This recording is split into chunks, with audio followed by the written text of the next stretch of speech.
بسم اللہ الرحمن الرحیم۔ اللہ پاک حضرت عائشہ رضی اللہ تعالیٰ عنہا سے کیوں ناراض ہوئے؟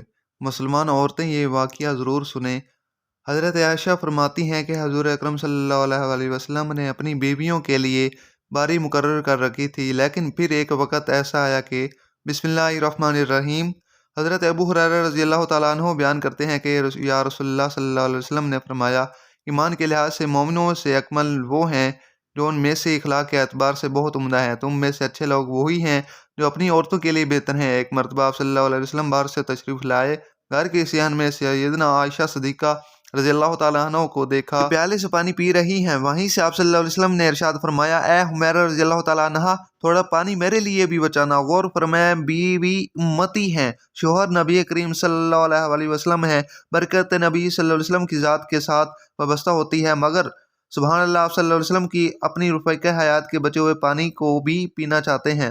جب سیدہ عائشہ صدیقہ رضی اللہ تعالیٰ عنہا نے کچھ پانی بچا کر خدمت اقدس میں پیش کیا تو نوش فرمانے سے پہلے معلوم کیا، اے حمیرہ رضی اللہ تعالیٰ عنہا، تم نے اس پیالے کے کس حصے سے لب لگا کر پانی پیا تاکہ میں بھی اس جگہ سے پانی پیوں؟ سیدہ عائشہ صدیقہ رضی اللہ تعالیٰ عنہا فرماتی ہیں کہ پانی پیتی یا ہڈی چوستی، پھر میں آپ صلی اللہ علیہ وسلم کو دیتی تو آپ صلی اللہ علیہ وسلم اسی مقام سے نوش فرماتے اور ہڈی کے گوشت سے نکال کر کھاتے۔ جہاں سے میں پانی پیتی یا کھاتی، بعض اوقات ازواج مطہرات رضی اللہ تعالیٰ عنہا کے ہاں ادھر ادھر کے قصے یا گزرے ہوئے واقعات بیان کرتی تو آپ صلی اللہ علیہ وسلم برابر سماعت فرماتے رہتے اور خود بھی کبھی اپنے واقعات سناتے۔ کھانے پینے میں ازواج مطہرات رضی اللہ تعالیٰ عنہا کو کوئی روک ٹوک نہیں تھی، جو دستیاب ہوتا اس میں سے جو چاہتی کھاتی یا جو چاہتی پیتی۔ اس زمانے میں ہاتھی کے دانتوں کے زیورات کا رواج تھا۔ آپ صلی اللہ علیہ وسلم اس قسم کے زیور پہننے کا حکم فرماتے، صاف رہنا پسند فرماتے تھے۔ ازواج مطہرات رضی اللہ تعالیٰ عنہا پر کبھی لعن طعن نہ فرماتے اور نہ ہی ان پر سختی کرتے، درست لہجہ میں گفتگو فرماتے۔ اگر کوئی بات ناگوار ہوتی تو الفاظ میں کمی فرما دیتے۔ ام المومنین سیدنا عائشہ صدیقہ رضی اللہ تعالیٰ عنہا سے روایت ہے کہ بیان کرتے ہیں کہ خدا کی قسم، میں نے یہ منظر دیکھا کہ حبشی نابالغ لڑکے مسجد میں نیزہ بازی کر رہے تھے۔ حضور اکرم صلی اللہ علیہ وسلم ان کا کھیل مجھے دکھانے کے لیے لے گئے۔ میرے لیے ایک چادر کا پردہ کر کے میرے حجرے کے سامنے دروازے پر کھڑے ہو گئے جو مسجد میں کھلتا تھا۔ میں آپ صلی اللہ علیہ وسلم کے کاندھے کے درمیان سے ان کا کھیل دیکھ رہی تھی۔ آپ صلی اللہ علیہ وسلم میری وجہ سے مسلسل کھڑے رہے، یہاں تک کہ میرا جی بھر گیا اور میں خود ہی لوٹ آئی۔ سورہ تحریم کی اس واقعہ کی تفسیر ہے کہ جسے عمومی طور پر واقعہ تحریم کہا جاتا ہے، اس حدیث میں حضرت عائشہ صدیقہ رضی اللہ تعالی عنہا سے روایت ہے کہ رسول اللہ صلی اللہ علیہ وسلم نے اپنا معمول بنایا ہوا تھا کہ آپ ہر روز سورج ڈھلنے سے پہلے اپنی بیویوں سے ملنے جایا کرتے تھے، جتنا وقت ملتا اپنی بیویوں کے ساتھ گزارتے تھے، اور پھر سورج ڈھلنے کے بعد اپنی اس بیوی کے گھر چلے جایا کرتے تھے جس کی باری ہوا کرتی تھی۔ بیویوں کی اس طرح سے باریاں تھیں کہ ایک رات ایک بیوی کے گھر جایا کرتے تھے اور دوسری رات دوسری بیوی کے گھر جایا کرتے تھے۔ اس طرح ہر بیوی کے لیے دن رات مقرر کیا ہوا تھا۔ جس دن اس بیوی کے لیے دن مقرر تھا، نبی کریم صلی اللہ علیہ وسلم دن رات اسی بیوی کے حجرہ میں گزارتے تھے۔ حضور اکرم صلی اللہ علیہ وسلم کی بیویاں دوستی پر وہ ہر بات آپس میں شیئر کرتی جو ان کو زیادہ پسند تھی۔ ایک حصے میں حضرت عائشہ صدیقہ رضی اللہ تعالیٰ عنہ، حضرت سودہ رضی اللہ تعالیٰ عنہ، حضرت حفصہ، حضرت ام سلمہ رضی اللہ تعالیٰ عنہ، اور دوسری ٹول میں حضرت زینب بن حجش اور باقی ساری بیویاں شامل تھیں۔ حضرت محمد مصطفیٰ صلی اللہ علیہ وسلم روزانہ معمول کے مطابق اپنی بیویوں کے گھر جاتے اور آخر میں اس بیوی کے گھر چلے جاتے تھے جہاں رات رکنا ہوتا تھا۔ ایک وقت ایسا ہے کہ نبی کریم صلی اللہ علیہ وسلم حضرت زینب بنت حجش رضی اللہ تعالی عنہا کے گھر زیادہ وقت گزارنے لگے تو دوسری بیویوں نے محسوس کیا نبی کریم صلی اللہ علیہ وسلم ہماری نسبت حضرت زینب رضی اللہ تعالیٰ عنہ کے پاس زیادہ وقت گزارتے ہیں۔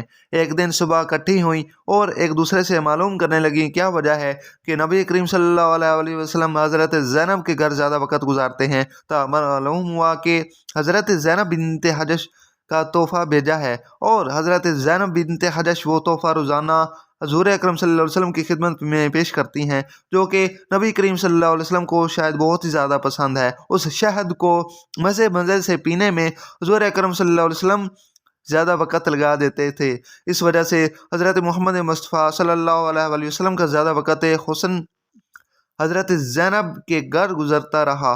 حضرت عائشہ صدیقہ رضی اللہ تعالیٰ عنہ، حضرت سدہ رضی اللہ تعالیٰ عنہ اور حضرت حفصہ رضی اللہ تعالیٰ عنہ کے پاس تشریف لائیں اور فرمانے لگیں، حضرت محمد مصطفیٰ صلی اللہ علیہ وسلم حضرت زینب رضی اللہ تعالیٰ عنہ کے گھر زیادہ وقت لگاتے ہیں، اور اس کے بعد ایسے میں نبی کریم صلی اللہ علیہ وسلم کے وقت سے محروم رہ جاتی ہیں۔ کوئی ایسی بات بتاؤ جس کی وجہ سے محمد مصطفیٰ صلی اللہ علیہ وسلم ہمیں بھی زیادہ وقت دیا کریں اور حضرت زینب کے گھر کم وقت دیا کریں۔ انہوں نے آپس میں یہ سوچا کہ نبی کریم صلی اللہ علیہ وسلم ہمارے پاس آئیں گے تو ہم سب نبی کریم صلی اللہ علیہ وسلم سے ایک بات کہیں گی، اے حضور آپ کہاں تھے؟ اتنی دیر ہو گئی ہے، ہم آپ کا انتظار کر رہی تھی جب نبی کریم صلی اللہ علیہ وسلم اس کا جواب دیں گے۔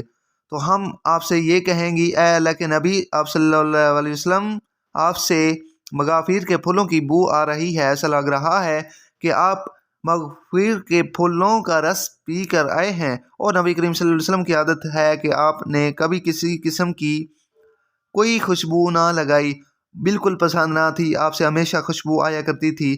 جب نبی کریم صلی اللہ علیہ وسلم حضرت حفصہ رضی اللہ تعالیٰ عنہ کے پاس تشریف لائے تو انہوں نے سب پوچھا، اے اللہ کے نبی آج کافی دیر سے آئے ہیں، سب ٹھیک تو ہے؟ اس کا جواب دیتے ہوئے نبی کریم صلی اللہ علیہ وسلم نے فرمایا، میں زینب بنت حجش کے گھر سے شہد پی کر آیا ہوں۔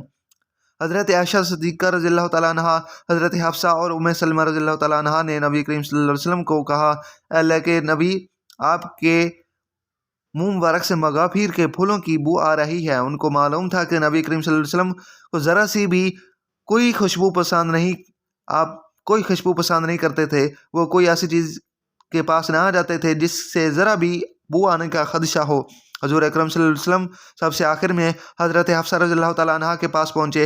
جب انہوں نے بھی یہی کہا، آپ سے مغافیر کی بو آ رہی ہے، حضور اکرم صلی اللہ علیہ وسلم نے حضرت حفصہ رضی اللہ تعالیٰ عنہ کے سامنے قسم کھا کر فرمایا کہ میں کبھی بھی شاید استعمال نہیں کروں گا، شاید کبھی بھی استعمال نہیں کروں گا۔ یہ بات کرتے ہوئے نبی کریم صلی اللہ علیہ وسلم نے حضرت حفصہ رضی اللہ تعالیٰ عنہ کو فرمایا، میں نے جو قسم کھائی ہے اس کے بارے میں کسی کو مت بتانا، کیونکہ نبی کریم صلی اللہ علیہ وسلم ازواج کا مقصد سمجھ گئے تھے، اس لیے آپ نے قسم کھا لی۔ آپ نے صرف حضرت زینب بنت حجش سے بلکہ عام طور پر بھی شاہد نوش فرمانے نہ لگے، اپنی قسم کے متعلق کسی سے بھی ذکر نہ کرنا۔ لیکن حضرت حفصہ رضی اللہ تعالیٰ عنہ نے یہ بات حضرت عائشہ صدیقہ رضی اللہ تعالیٰ عنہ کو بتا دی۔ حضرت محمد مصطفیٰ صلی اللہ علیہ وسلم کے راز کو بیان کرتے ہوئے اللہ تعالیٰ نے سورہ تحریم میں فرمایا، جو قرآن مجید کے 28ویں پارے میں ہے، جس کا ترجمہ یوں ہے، اے اللہ کے نبی، اے نبی آپ اس چیز کو اپنے لیے کیوں حرام کر رہے ہیں جس چیز کو اللہ نے حلال کیا ہے؟ شہد ایک حلال چیز ہے، آپ صلی اللہ علیہ وسلم نے اپنی بیویوں کو خوش کرنے کے لیے شہد کو حرام کر لیا ہے۔ اللہ تعالیٰ بخشنے والا ہے، اس قسم کا کفارہ آپ کے لیے مقرر کر دیا ہے۔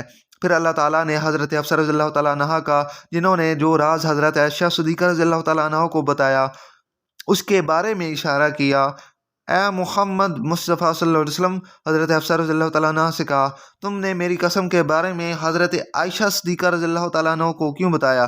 میں نے جو تم سے کہا تھا یہ راز کی بات ہے، میرے اور تمہارے درمیان ہی رہے، آپ نے یہ راز نہیں رہنے دیا۔ حضرت محمد مصطفیٰ صلی اللہ علیہ وسلم نے اشارتاً حضرت حفصہ رضی اللہ تعالیٰ عنہ کو بتلایا کہ تم نے راز کو راز نہیں رہنے دیا۔ پھر حضرت حفصہ رضی اللہ تعالیٰ عنہ نے حضرت محمد مصطفیٰ صلی اللہ علیہ وسلم سے پوچھا، آپ نے کس قدر بتلایا؟ میں نے راز کو راز نہیں رہنے دیا۔ حضرت حفصہ رضی اللہ تعالیٰ عنہ نے راز کو راز نہیں رہنے دیا۔ نبی کریم صلی اللہ علیہ وسلم نے حضرت حفصہ کو فرمایا، مجھے میرے رب کائنات نے بتلایا کہ حضرت حفصہ نے راز کو راز نہیں رہنے دیا، اس نے حضرت عائشہ کے سامنے اس کا ذکر کر دیا ہے۔